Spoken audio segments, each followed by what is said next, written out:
অশ্বিনী অধিকারী, শিবানী অধিকারী, কাজিমা খাতুন, আলিমান বেওয়া, মুকুল দেব কর্মকার, মুর্শিদ আলম, আবুজার মিয়া, আজিজর রহমান, তপন বর্মন।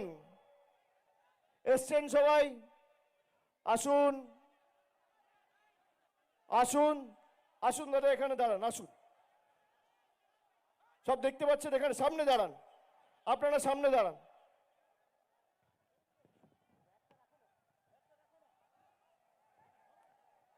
দেখতে পাচ্ছেন? হিপি এদিকে আয়, কাগজটা দাও। দেখতে পাচ্ছেন সবাইকে? দেখতে পাচ্ছেন কি? পিছনে যারা আছে দেখতে পাচ্ছেন? হাত তুলে বলুন দেখতে পাচ্ছেন? দেখা যাচ্ছে? দেখতে পাচ্ছেন? সবাইকে দেখতে পাচ্ছেন না আমাকে একা দেখছেন? দেখতে পাচ্ছেন? আমার সাথে 10 জন রয়েছে, সবাই কুচবিহার জেলার মানুষ। এই মাটিতে জন্মেছে, বড় হয়েছে, এই মাটিকে পদে পদে সমৃদ্ধ করেছে। এই 10 জনকে বিজেপির দালাল ইলেকশন কমিশন আর মুখ্য নির্বাচন কমিশনার জ্ঞানেশ কুমার মৃত বলে ঘোষণা করেছে।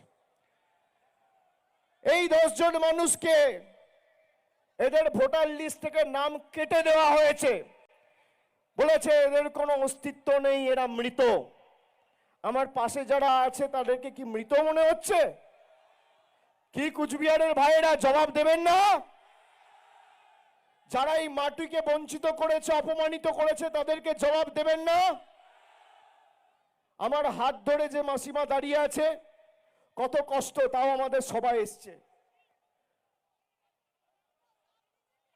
মানুষকে কোনোদিন সম্মানিত করতে পারেনি, কোনোদিন শান্তিতে থাকতে দেয়নি, বাড়তি 4টে উপকার করেনি।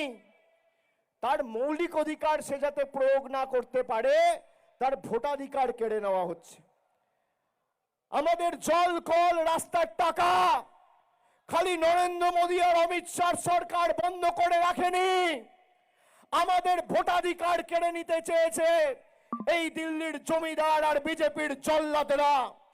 আগামী লড়াই এদেরকে উপড়ে ফেলার লড়াই, এদেরকে বিসর্জন দেওয়ার লড়াই, এই ছাইপাস আবর্জনাগুলোকে সাফ করবার লড়াই।